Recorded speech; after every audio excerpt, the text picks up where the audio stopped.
La visite s'inscrit dans un triple objectif, à savoir dans un premier temps et constater de visu les efforts qui ont été consentis. Il y a de cela une année, on ne pouvait pas accéder à ce site.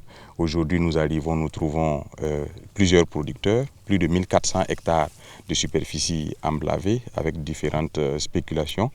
C'est déjà le fait de ce constat. Nous avons pu toucher du doigt certaines réalités. Déjà le rehaussement qui a permis à ce que la quantité d'eau soit mobilisée de manière assez conséquente pour assurer l'irrigation de ces superficies-là. Et il y a également des activités de reboisement qui sont en cours. Bon, il y a des insuffisances que nous avons constatées, bien sûr, sur lesquelles nous allons discuter avec notre collègue en charge de l'eau. Et les perspectives sont intéressantes dans le cadre de la valorisation du lac BAM. Dans un deuxième temps, de féliciter les différents acteurs qui ont rendu cela possible parce que c'est l'effort conjugué des différentes forces de défense et de sécurité, bien sûr dans le cadre de la vision de son Excellence le Président de la Transition, qui a permis à ce qu'aujourd'hui nous puissions arriver ici au bord du lac BAM et également voir tous ces producteurs qui pourront produire bien sûr et assurer une dignité dans leur vie.